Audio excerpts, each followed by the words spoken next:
আসসালামু আলাইকুম প্রিয় এইচএসসি 2025 ব্যাচ। আবারও নতুন একটা ভিডিও নিয়ে আবার হাজির হয়ে গেলাম। সেটা হচ্ছে আমাদের ঢাকা ইউনিভার্সিটিতে চান্স পাওয়ার 5টি কৌশল, তাই তো?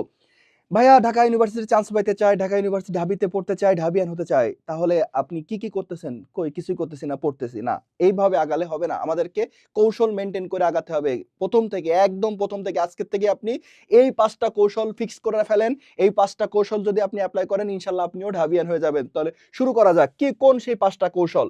Number 1 analysis. অ্যানালাইসিস একটা ভেরি ইম্পর্টেন্ট জিনিস। সেটা হচ্ছে কি অ্যানালাইসিস করব আমরা? আমরা হচ্ছে কোশ্চেন ব্যাংক অ্যানালাইসিস করব। কোশ্চেন ব্যাংক অ্যানালাইসিস করব।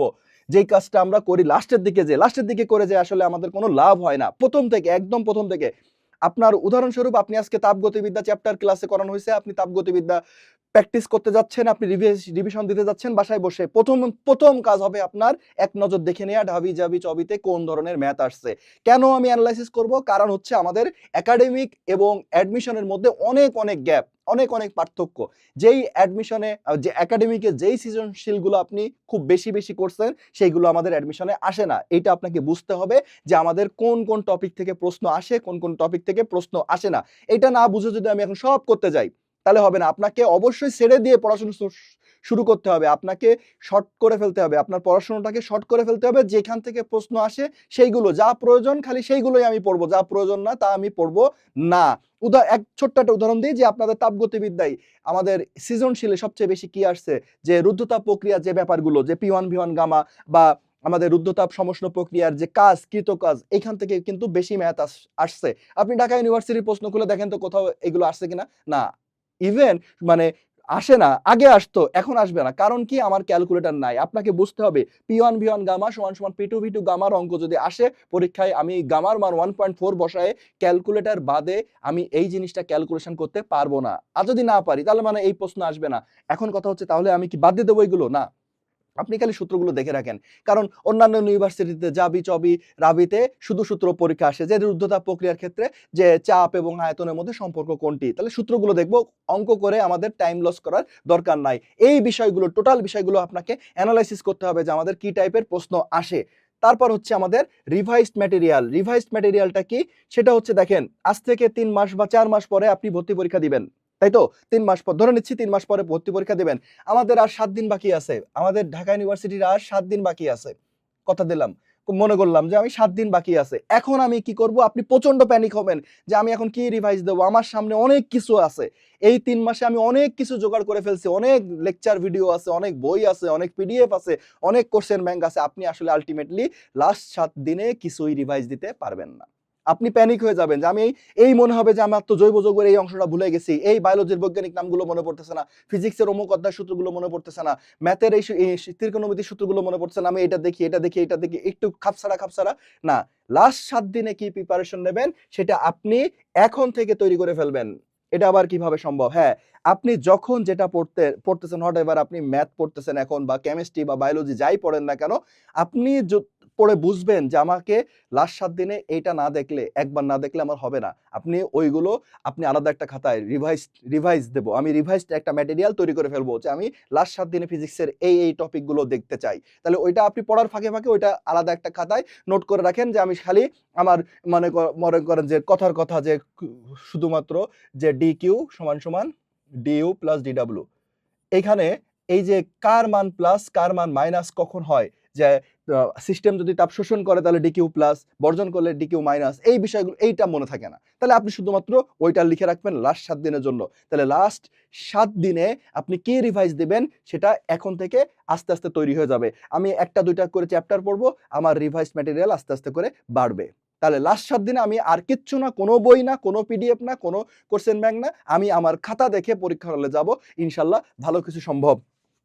তারপরে কনসিস্টেন্সি জিনিসটা কি? যে আমাদের মানে স্টুডেন্টরা কি করে, প্রথম দিকে যখন কোচিং শুরু হয়, এই যে এখন মাত্র আপনাদের কোচিং গুলো শুরু হবে, এখন আপনি হেভি আকারে পড়া দিচ্ছেন যে 10 ঘন্টা 12 ঘন্টা 3 ঘন্টা, আজকে পড়ে কালকে টায়ার্ড, কালকে আবার 3 ঘন্টা, তারপরের দিন আবার 10 ঘন্টা, আবার 12 ঘন্টা করে আবার 2 দিন পড়লামই না, ধুর আর ভাল লাগছে না, বহুত পড়ে ফেলছি। না, এইরকম করা যাবে না। আপনাকে যদি চান্স পাইতে হয়, আপনি আজকের থেকে শুরু করে শেষ দিন পর্যন্ত ঢাকা ইউনিভার্সিটির ভর্তি পরীক্ষার আগের দিন পর্যন্ত একদম ফিক্সড ৫ ঘন্টা, তো ৫ ঘন্টায় আমি পড়বো।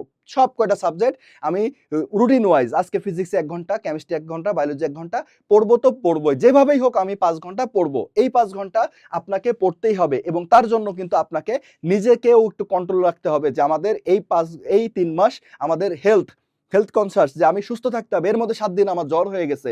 এখন জ্বর এগুলো আল্লাহ তাআলার ব্যাপার। তারপরেও সাবধানতা আমাদের হাতে। আমাকে নিজেকে সুস্থ রাখতে হবে যেন আমি আগামী ৩ মাস ৫ ঘন্টা করে বা ৬ ঘন্টা করে যার যতটুকু লাগে একদম ডেইলি পড়তে পারি। কোনো দিন এর মধ্যে আমি গ্যাপ দেব না। এর মধ্যে যদি ঈদ আসে, এর মধ্যে যদি আমাদের পূজা আসে, অন্য কোনো অনুষ্ঠান আসে, ভাইয়ের বিয়ে, বোনের বিয়ে, যাই আসুক না কেন, আমি কিন্তু ৫ ঘন্টা করে পড়ে যাব। ৩ মাস পরে বহুত আমরা জীবনে অনেক ঈদ আসবে, অনেক পূজা আসবে, অনেক বিয়ে আসবে, অনেক কিছু খাইতে পারবো, কোনো সমস্যা নাই। তারপর দেখেন এক্সাম, এক্সাম সবসময় কিন্তু এক্সামের উপরে গুরুত্ব দিই এবং আমরা নরমালি এক্সাম দিই উইকলি একটা, মান্থলি একটা, তারপরে যে লাস্টে যে একদম ঝাঁপায় পড়ি মডেল টেস্টের উপরে, টানা মডেল টেস্ট দিতে থাকি। না, আপনি আজকের থেকেই পরীক্ষা দেওয়া শুরু করেন যেখানে পারেন। আপনি বিভিন্ন বাজারে বই আছে, মডেল টেস্ট বই আছে, আমাদের কিউএন এর বই আছে। তারপর হচ্ছে আমাদের এখন যেহেতু এত সুবিধা, আমাদের সময় কিন্তু এত পরীক্ষা দিতে চাইলেও আমরা পারতাম না, যে কোথায় পরীক্ষা দেবো, ওই কোচিং এ যাইতাম আসতাম। আমাদের সময় এত অনলাইন অ্যাক্টিভ ছিল না। আপনি আমাদের যে কোনো একটা মানে প্ল্যাটফর্মে কিউজিতে যদি যুক্ত হন, দেখবেন যেখানে অনেক পরীক্ষা আছে, অনেক পরীক্ষা।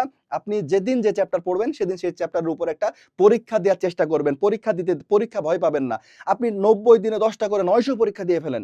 ৯০ দিনে 10টা করে ৯০০ পরীক্ষা দিলে আপনার পরীক্ষাটা ডাল ভাত হয়ে যাবে। ধুর, পরীক্ষা কোনো ব্যাপারই না। আর যারা পরীক্ষা দেয় না তাদের কিন্তু মাথার মধ্যে মানে পরীক্ষা মানেই একটা ভয় সৃষ্টি হয়। এই ভয়টা দূর করতে পারলেই আপনি মূল পরীক্ষায় অ্যাডমিশন টেস্টে যে ভালো করতে পারবেন। লাস্ট হচ্ছে ফিক্সড। এটা কি ফিক্সড?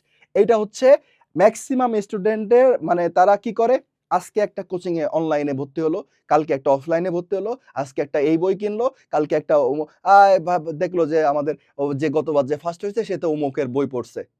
তাদের একটা পেইড রিভিউ দেখে হায় হায় আমি তো এই বইটা কিনিনি। আবার একটু কয়দিন পরে দেখলো যে না, ও তো কালকে বলছিল এক্স পাবলিকেশনের বই পড়ছে, আজকে বলছে আমি তো আসলে ওয়াই পাবলিকেশনের বই পড়েই ফার্স্ট হয়েছি। হায় হায়, সে ফার্স্ট হয়েছে ওয়াই পাবলিকেশনের বই পড়ে, আমি তো ওটা কিনিনি, আবার যে ওইটা কিনে নিয়ে আসি।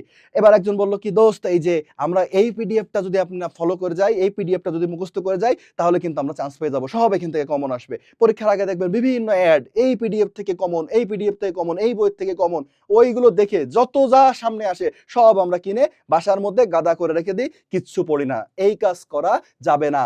আপনি একদম আগামী ৩ মাস কি কি পড়বেন, কি কি অনলাইন, আমি অনলাইনে হালকা স্টেনের কোর্স করব, আমি অফলাইনে এখানে পড়বো, আমি এই ভাইয়ের কাছে ফিজিক্স প্রাইভেট পড়বো, আমি এই বই পড়বো, এই পিডিএফ পড়বো, সব ফিক্সড। এরপরে আর কোনো নড়চড় হবে না। আর কোনো বই কিনবো না, আর কোনো পিডিএফ আমি সংগ্রহ করবো না, আর কোনো কোচিং এ ভর্তি হবো না। যে কোনো একটা ফলো করেন। আমাদের যে কোর্সটা, এই ইউনিটের কোর্স, একদম সবগুলো ক্লাস আপনি যদি কমপ্লিট করেন, কথা দিচ্ছি আপনার আর কিছু লাগবে না। এখন আমরা কয়দিন ক্লাস করতে করতে ওরে আল্লাহ, ওই তো বললো হচ্ছে আমাদের ওই কোচিং এর প্ল্যাটফর্মের ক্লাসগুলো ভালো, তাহলে আমি আবার একটা কোর্স কিনি। এই কাজ করেন না। আপনি ফিক্সড থাকেন। আপনার কোর্স, আপনার বই, আপনার পিডিএফ, আপনি কোথায় পরীক্ষা দেবেন, কখন পড়বেন, আজকে ফিজিক্স পড়বো আমি এখন দুপুরে, সবকিছু রুটিন ওয়াইজ সবকিছু আপনি যদি ফিক্স করে ফেলতে পারেন, ইনশাল্লাহ আপনি চান্স পাবেন। এই পাঁচটা ট্রিক্স যদি আপনি অ্যাপ্লাই করতে পারেন, আপনাকে ঢাবিয়ান বা যে কোনো পাবলিক ইউনিভার্সিটিতে আর চান্স ইনশাল্লাহ আল্লাহ ছাড়া কেউ ঠেকাতে পারবে না। সবাই ভালো থাকবেন, সুস্থ থাকবেন।